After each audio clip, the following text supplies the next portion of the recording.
అందరికీ నమస్కారం. ఈరోజు పార్లమెంటు ఎన్నికల ఫలితాలు వెల్లడించిన తర్వాత నన్ను రెండవసారి భారీ మెజార్టీతో గెలిపించినటువంటి నా కరీంనగర్ పార్లమెంటు నియోజకవర్గ ప్రజలందరికీ, కష్టపడి పనిచేస్తున్నటువంటి కార్యకర్తలకు, నాయకులకు, సహకరించినటువంటి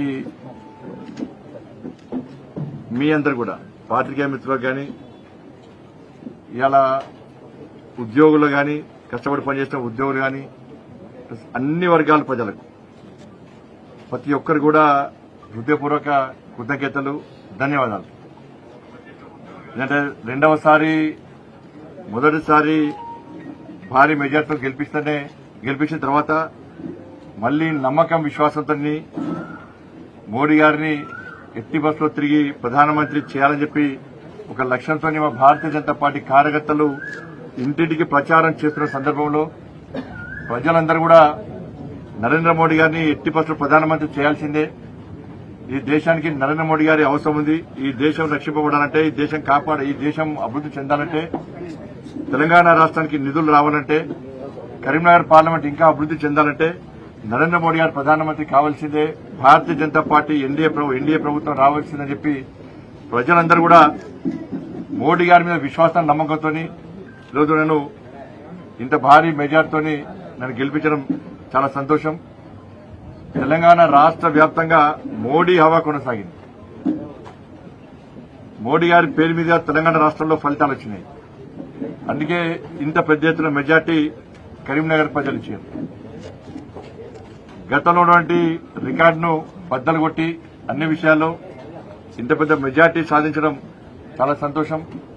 ఎందుకంటే ఇతర పార్టీలు ఎన్నికల సందర్భంలో అనేక తప్పుడు ప్రచారాలు చేసేటప్పుడు కూడా, ప్రజలను ప్రలోభాలకు గురి చేసే ప్రయత్నం చేసేటప్పుడు కూడా, వివిధ కుయుక్తులు పన్నినప్పుడు కూడా, అభాండాలు వేసేటప్పుడు కూడా, ఇలా సంజయ్ మావోడు, మా స్థానికుడు, మాకు ఏ సమస్య వచ్చినా, ఏ కష్టం వచ్చినా ఒక రక్షణ కవచంగా ఉంటాడు, కాబట్టి మావోనికి మేము ఓటేస్తాం, కరీంనగర్ కన్నా బిడ్డ అని చెప్పి భావించి ఒక నమ్మకం, విశ్వాసంతో ఇవాళ పెద్దలందరూ వాళ్ళ కన్న కొడుకుగా, మా అక్కలు చెల్లెందరూ కూడా వాళ్ళ సోదరునిగా, మా అన్నలందరూ కూడా వాళ్ళ తమ్మునిగా భావించి ఇవాళ ఎవరికి వారు స్వచ్ఛందంగా ఓటింగ్ లో పాల్గొని నరేంద్ర మోడీ గారి యొక్క పువ్వు గుర్తు మీద ఓటేసి నన్ను గెలిపించడం నిజంగా చాలా సంతోషం. ఏ నమ్మకం, విశ్వాసంతో నన్ను ఇంత భారీ మెజార్టీతో రెండవసారి గెలిపించారు. తప్పకుండా కరీంనగర్ పార్లమెంటు ప్రజలకు రుణపడి ఉంటారు. ఈ విజయం మొత్తం మా కార్యకర్తలకు అంకితం, ఈ కరీంనగర్ ప్రజలకు అంకితం, నరేంద్ర మోడీ గారికి అంకితం. ప్రతి కార్యకర్త దాదాపు 3 నెలల పాటు, 3 నెలల నుంచి ప్రజాహిత యాత్ర పేరుతో గాని ప్రచార సందర్భంగా వాళ్ళన్ని పనులు వదిలిపెట్టుకుని పార్టీ గెలిపే లక్ష్యంగా, నరేంద్ర మోడీ గారిని ప్రధానమంత్రి చేయడమే లక్ష్యంగా కష్టపడి పనిచేసేటువంటి కార్యకర్తలు ఇలా భారతీయ జనతా పార్టీ కార్యకర్తలు. అటువంటి కార్యకర్తలు ఉన్నటువంటి పార్టీకి నేను మొదటిదాకా రాష్ట్ర అధ్యక్షుడు ఉండడం గర్వకారం. నాకు కూడా కరీంనగర్ పార్లమెంట్ ప్రజలు అవన్నీ గుర్తించారు. నేను రాష్ట్ర అధ్యక్షుడిగా ఉన్న సమయంలో నేను పోరాడిన తీరు, ఇలా కరోనా సమయంలో ఈ కరీంనగర్ పార్లమెంట్ ప్రజలకు సేవ చేసే తీరు, ఆదుకున్న తీరు, ఇవాళ 2 సార్లు జైలుకు పోయి దాదాపు అధ్యక్షుడు ఉన్నప్పుడు 109 కేసులు భరించినటువంటి వ్యక్తిగా, పేద ప్రజల కోసం కొట్లాడిన వ్యక్తిగా ఇలా ప్రజలు ఆదరించి, అభిమానించి నన్ను గెలిపించారు. కాబట్టి తప్పకుండా రాబోయే రోజుల్లో అదే పందాన్ని కొనసాగిస్తూ ప్రజల పక్షాన ఉంటూ ప్రజల కోసం తప్పకుండా ఫైట్ చేస్తా. ఎందుకంటే శాసనసభ ఎన్నికల సమయంలో భారతీయ జనతా పార్టీ ప్రభుత్వం రావాల్సి ఉండే, బీఆర్ఎస్ పార్టీ మీద కోపంతో ఇవాళ ప్రజలందరూ కూడా 6 గ్యారెంటీలు నమ్మి కాంగ్రెస్ పార్టీని నమ్మి కాంగ్రెస్ పార్టీకి ఓటేశారు. 6 నెలలు గడిచినప్పుడు కూడా కాంగ్రెస్ పార్టీ 6 గ్యారెంటీలు అమలు చేయకుండా ప్రజలను ఇబ్బంది పెట్టిన తరుణంలో కరీంనగర్ పార్లమెంట్ లో భారతీయ జనతా పార్టీకి ఓటేయాలి, రేపు 6 గ్యారెంటీలుగా అమలు చేయాలంటే గతంలో రాష్ట్ర అధ్యక్షుడు ఉన్నప్పుడు బండి సంజయ్ అనే వ్యక్తి ఏ విధంగా ఫైట్ చేసిండు, తప్పకుండా ఈ 6 గ్యారెంటీలు అమలు చేయడం తప్పకుండా ఫైట్ చేస్తాడు. దేనికైనా తెగించి కొట్లాడతాడు, మా కోసం కొట్లాడతాడు, పేద ప్రజల కోసం కొట్లాడతాడు, కార్యకర్తలను కాపాడుకుంటాడని చెప్పి ఒక నమ్మకం విశ్వాసంతో ప్రజలు వాళ్ళ తీర్పును వెలువరించారు. కాబట్టి తప్పకుండా రాబోయే రోజుల్లో ప్రజల పక్షానుంటూ కార్యకర్తలకు అండగా ఉంటూ కాంగ్రెస్ పార్టీ ఇచ్చినటువంటి 6 గ్యారెంటీ పక్కా అమలు చేయాల్సిందే. అమలు చేసేవారు కూడా ఇలా ప్రజల పక్షాన పోరాడతాం. దాంతోపాటు కేంద్రంలో నరేంద్ర మోడీ గారి ప్రభుత్వం తిరిగి ఏర్పడబోతున్నది. మూడోసారి నరేంద్ర మోడీ గారు ముచ్చటగా మూడోసారి ప్రధానమంత్రి కాబోతున్నారు.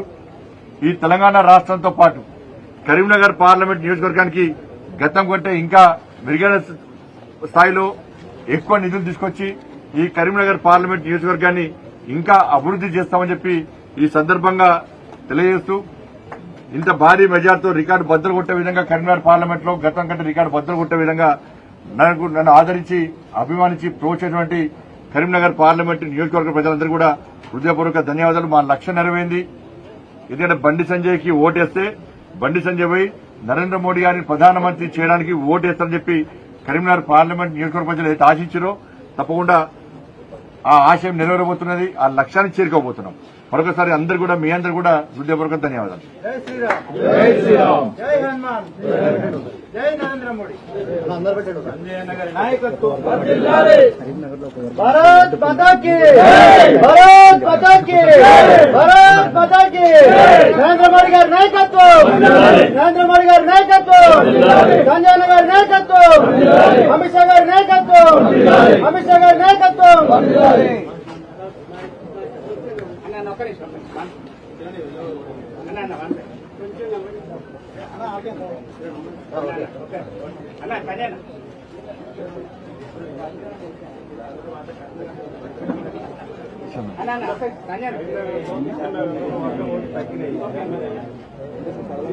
ఓట్లు తగ్గిన ఒక వర్గం ఓట్లు ఎట్లా పడాయని నాకు ఇప్పుడు కరీంనగర్ అసెంబ్లీ ఎన్నికల్లో ఏం జరిగిందో మీకు తెలుసు. నేను కుండబద్దలు కొట్టినట్టు మాట్లాడతానండి. నేను ఏ వర్గానికి వ్యతిరేకం కాదు. ఒకరు ఓట్ల కోసం పాకాడే వ్యక్తి నేను కాదు. నాకు ఓటేసే వాళ్ళందరూ కూడా గౌరవిస్తా, నాకు ఓటైన వాళ్ళందరూ కూడా సన్మానిస్తా. వాళ్ళని కూడా నాకు ఏం అభ్యంతరం లేదు. కానీ కరీంనగర్ అసెంబ్లీ ఎన్నికల సందర్భంగా ఒక వర్గం అంతా ఒకటై భారతీయ జనతా పార్టీ అభ్యర్థిగా పోటీ చేసినటువంటి నన్ను ఓడగొట్టారు. ఇలా కాంగ్రెస్ పార్టీ, బీఆర్ఎస్ పార్టీ ఆ వర్గం ఓట్ల కోసం కక్కుర్తిపడ్డారు. వాళ్ళ ఓట్ల ద్వారా మాత్రమే గెలిచే ప్రయత్నం చేశారు. ఇవాళ నేను ఆ రోజు చెప్పినా, ఇప్పుడు ఓడిపోయినా కావచ్చు, కానీ నేను ఓడిపోయినా గెలిచిన ధర్మం కోసం పనిచేసే వ్యక్తిని, పేద ప్రజల కోసం పనిచేసే వ్యక్తిని, పార్టీ కోసం పనిచేసే వ్యక్తిని. కాబట్టి కేసీఆర్ అనే వ్యక్తి కరీంనగర్కి వచ్చి తుర్కోలందరూ ఒక్కటి కావాలి, బండి సంజయ్ని ఓడగొట్టాలి, బండి సంజయ్ గలీజ్ గాడన్న కేసీఆర్ ఎంత గలీజోడో గుర్తించి అలా కేసీఆర్ బీఆర్ఎస్ పార్టీని అడ్రస్ లేకుండా వేసిన పార్టీ ప్రజలు, తెలంగాణ రాష్ట్ర ప్రజలు దాన్ని గుర్తుంచుకోవాలి కేసీఆర్. కానీ పక్క ఒక వర్గం వాళ్ళు ఓడగొడితే ఇంకో వర్గం వాళ్ళు కరీంనగర్ పార్లమెంట్ లో గెలిపించి రాలేదా? పోయినసారి అదే జరిగింది, ఈసారి అదే జరిగింది. కాబట్టి వాళ్ళు కూడా ఆలోచించాలి. ఆ రెండు పార్టీలు వాళ్ళని ఓట్ బ్యాంక్ అని చూస్తున్న విషయాన్ని వాళ్ళు ఆలోచించాలి. హిందూగాళ్ళు బొందుగా కేసీఆర్ కపే బొందబెట్టి కేసీఆర్ పార్టీని బొందబెట్టారు. కేసీఆర్ రికార్డు బద్దలు కొట్టాం. తెలంగాణ ఉద్యమ సమయంలో కూడా కేసీఆర్ కొట్లాడితే కేసీఆర్ కంటే ఎక్కువ నాకు వచ్చింది. వాళ్ళ కేసీఆర్ కంటే ఎక్కువ మెజార్టీ, వినోరావు కంటే ఎక్కువ మెజార్టీ నాకు వచ్చింది వాళ్ళ. కాబట్టి దమ్మేందో చూపెట్టారు, ఓటు బ్యాంకు దమ్మేందో చూపెట్టారు వాళ్ళు. ఓటు బ్యాంక్ దమ్మేందో చూపెట్టారు కరీంనగర్ నియోజకవర్గంలో. కాబట్టి ఆ రెండు పట్ల మళ్లీ విజ్ఞప్తి చేస్తున్నా, అన్ని వర్గాలను సమానంగా చూడండి. ఒక వర్గానికి కొమ్ము కాసే ప్రయత్నం చేస్తే ఫలితాలు ఇట్లుంటాయి. ఒక వర్గానికి కొమ్ము కాసే ప్రయత్నం చేస్తే నేను ఏ వర్గానికి వ్యతిరేకం కాదు నేను, కానీ అన్ని వర్గాలను సమానంగా చూడమంటున్నా. నా వర్గాన్ని వ్యతిరేకిస్తే పక్కా వ్యతిరేకిస్తా, నేను పక్కా వ్యతిరేకిస్తా. అన్ని వర్గాలను సమానంగా చూడాలి నేను అంటున్నా. కానీ కాసేపు జెండా కోసం పనిచేస్తాం, ధర్మం కోసం పనిచేస్తాం, ఈ దేశం కోసం పనిచేస్తాం, పేద ప్రజల కోసం పనిచేస్తాం. తెలంగాణ రాష్ట్రంలో మోడీ రాజ్యం, రామరాజ్యం రావడం కోసం పక్కా పనిచేస్తాం. నెక్స్ట్ తెలంగాణ రాష్ట్రంలో వచ్చేది రామరాజ్యం, మోడీ రాజ్యం. ఏం చేసిండు ఇప్పుడు తెలంగాణ రాష్ట్రంలో కాంగ్రెస్ పార్టీ గదే ప్రచారం చేసింది. రిజర్వేషన్లు తెస్తారు, రాజ్యాంగాన్ని మారుస్తారు. ఇలా ప్రజలు ఏం చేశారు? అధికారంలో పార్టీ మేము 15 సీట్లు గెలుస్తాం, 14 సీట్లు గెలుస్తామన్నారు. ఇలా ఏమైంది? ఇవాళ కాంగ్రెస్ పార్టీ తక్కువ సీట్లు రావడానికి కారణం ఏంటంటే ఇవాళ ఎన్నికల సమయంలో భారతీయ జనతా పార్టీ తప్పుడు ప్రచారం చేయడం, మోడీ గారి విషయంలో భారతీయ జనతా పార్టీ నాయకుల విషయంలో వాళ్ళు మాట్లాడిన భాష, అయోధ్య రాముడి విషయంలో, రాముల వారి అక్షంతల విషయంలో, రాముల వారి ప్రసాదం విషయంలో వాళ్ళు హేళనగా మాట్లాడే భాష ఇవాళ తెలంగాణ రాష్ట్ర ప్రజల్లో గుణపడని చెప్పి ఆ భాష చూసి మరి రిజర్వేషన్లు ఇచ్చేటోళ్ళం మేము, రిజర్వేషన్ అమలు చేసేది మేము. కాబట్టి అందుకే తెలంగాణ రాష్ట్రంలో ఫలితాలు అట్లా వచ్చింది, మాకు అనుకూలంగా వచ్చింది.